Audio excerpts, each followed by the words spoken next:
Hi everyone, if you are interested in becoming an effective presenter and communicator, this video is for you. You may want to be an effective presenter because you are running your own company, or you are just starting your own business, or maybe you are working in corporate and you are asked to present and you would like to have better presentation skills.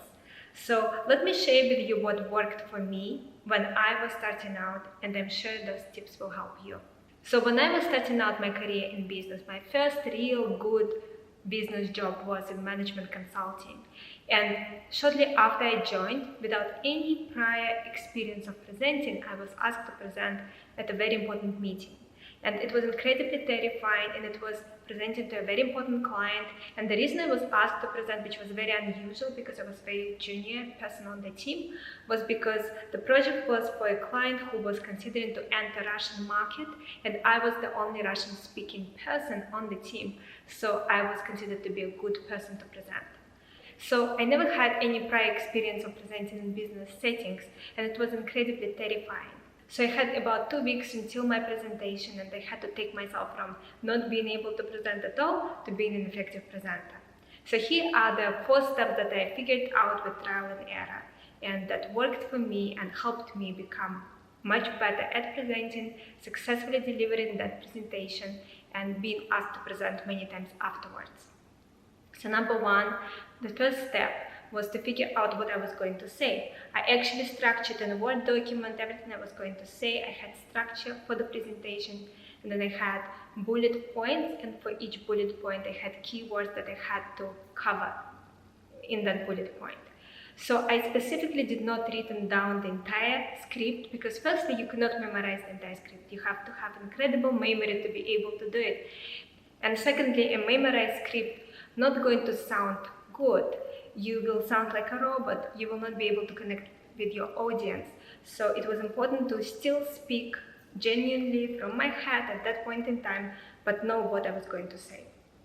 Once I had my structure, I started practicing at home how I was going to present it. I was practicing going through firstly parts of presentation, and then going through all the parts one after another in the right sequence. Once I was somewhat comfortable going through the entire structure, I started recording myself. This is step 3. And this is very crucial step. And I was actually shocked to see the recording, because what I did not realize is that I was actually clapping my hands the entire time as I was speaking. And it was a quite loud clap, and it would not be pleasant for the viewer. And they had no idea that I was doing it. If I was not recording myself, I would not know about it. So the way I avoided clapping my hands after that point is I was keeping one of my hands on my leg, so that forced me to break that habit of clapping my hands when I was speaking. And when you are recording yourself, I'm sure you also will notice some things that you had no idea you were doing. But also you need to pay attention to smaller things, like what kind of posture you have. Do you look confident? Do you connect with the audience? And recording really helps you to take a seat and pretend that you are part of the audience and see what kind of impression you make as a speaker. So once you are somewhat comfortable with your recording, and do your recording a few times. So record yourself, watch the recording, identify the issues, fix the issues, record yourself again, watch the recording, and so on. Go through a few iterations until you feel comfortable with what you are seeing on the recording. And then book dry runs. That is step 4. This is a very crucial step, because it is one thing to talk into a camera. Yes, it is a little bit uncomfortable, but you're still alone in the room, and it is much better, much more comfortable, much less stressful to do it. But if you are presenting to real people, it's completely different feeling, completely different situation. So what I would recommend you to do is start with someone who is very friendly towards you. So maybe it is your mom, your friend, your brother. Start with them. If you are not able to share the presentation with your family, because maybe it is confidential material, then you can present to your colleagues. Find colleagues that are particularly friendly towards you, so they're not going to say bad things about you if you are still not so good at presenting, and start practicing with them. This is called dry run in consulting, and it's a very useful thing to do. So once you're comfortable presenting to them, you get their feedback, you improve, using their feedback. Then if your presentation is very good, you're presenting to some very important client, then you probably will be able to ask very senior people to come and take part in dry run to help you improve and become a better presenter. If it is not important presentation, maybe you're doing just simple training for your immediate team, then maybe just a couple of colleagues at your level or a little bit higher than your level will be sufficient for you to prepare. So when I was doing my dry runs, I firstly did a dry run with a colleague. He gave me his feedback, I incorporated it, then I did a dry run with a few colleagues. Again, got their feedback, incorporated it. And then I booked for a few days, first thing in the morning before the business hours, I booked the biggest boardroom in our management consulting office where we were located, and I practiced multiple times presenting there, few days in a row. And then I booked a dry run with very senior people. So in management consulting, the most senior people are senior partners. So I booked a dry run with them and even a managing director for the region, because it was such an important presentation to such a crucial client for the firm that it was important to make sure that they were comfortable with my presentation skills, and so that I could get their feedback and improve. So once I did this final dry run with those very senior people, it was time to present to the client. And I remember the day driving to the client in a car with two partners and another colleague of mine, and then coming to that boardroom with very senior people from client side, from my firm side, and standing there in front of the room and not being afraid. Not being afraid at all. And if I had to do this 2 weeks prior, I would be extremely afraid. I would be terrified.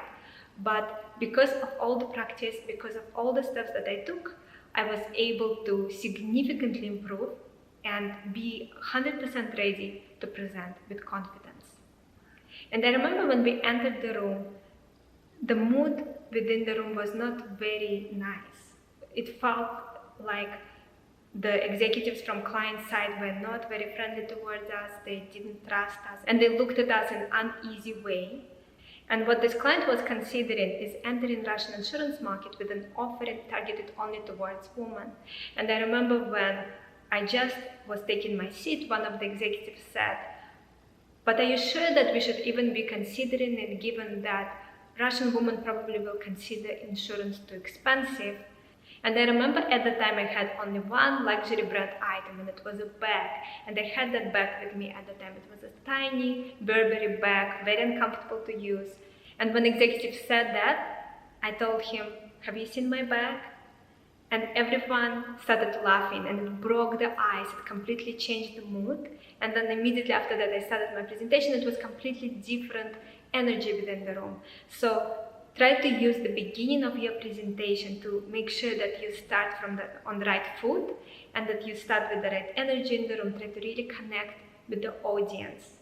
And in conclusion, let me give you a few final tips that I find helpful as you're preparing for your presentation. Make contact with one audience member at the time, but do not stare. And do not scan the room. Just connect with one person, then another person, then another person, then another person. And keep that contact, keep that connection. Pay attention if they are connecting with what you are saying. And you can see it on people's faces. If you pay attention, you can see if they are agreeing with you, if they are disagreeing with you, if they think that what you're saying is complete garbage. So just really be attuned to people's reaction to what you're saying and adjust to it. And create very comfortable environment for people. Your body language is also very important. You need to make sure that you're maintaining a good posture. So how do you maintain a good posture? There are some posture exercises you can do. So one of them is putting a book on your head. Firstly, imagine that someone pulls you from the top of your head as if there's a string pulling you up, and then imagine that there's a book on your head, and you can walk around the room, you can sit down, stand up with the book, and it will force you to keep a better posture.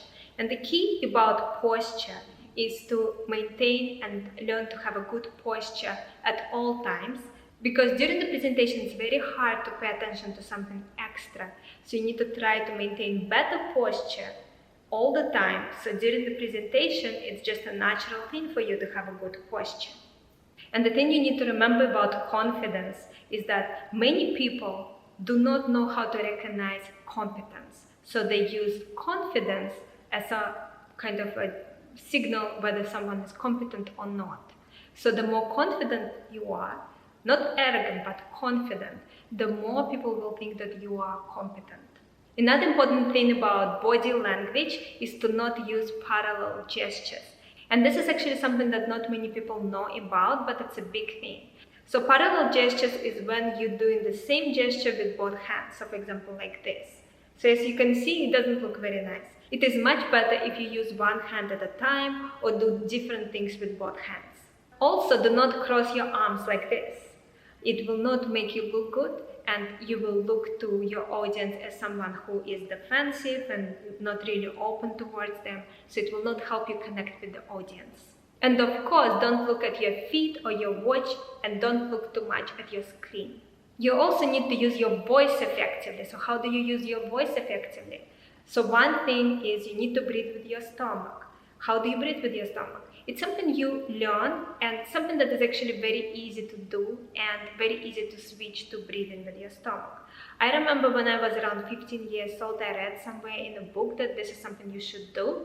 And I tried to breathe with my stomach, and from that moment, my body just switched and I breathe with my stomach naturally.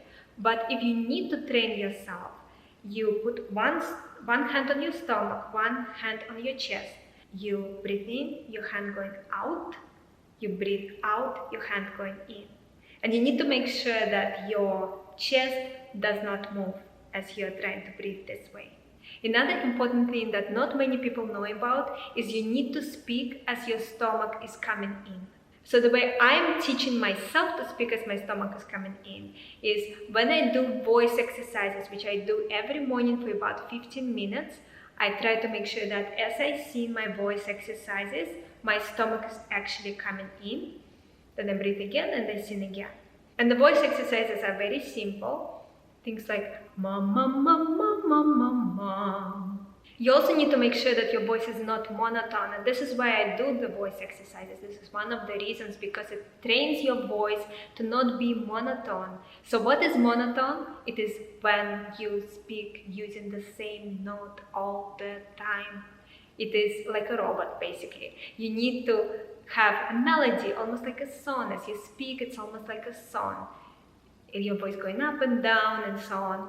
It's much more interesting for the listener to listen to someone who is speaking with a melody. And if you are using PowerPoint presentation, remember that you are the power and you will make the point.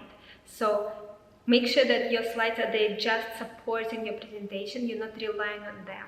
Thank you so much for watching. If you enjoyed this video, you will really benefit from our advanced content. And you can get sample episodes from our advanced content when you go to firmsconsulting.com/promo. I hope those ideas will help you. Please let me know in the comment what are the most important tools you use to be an effective presenter, what are steps you are using, how you prepare, what do you do during presentation to be an effective presenter, and what are your biggest challenges to be an effective presenter. If you like this video, please like it, subscribe, click on the bell so you receive notifications when I release new videos, and please let me know in the comments what kind of videos you would like to see from me.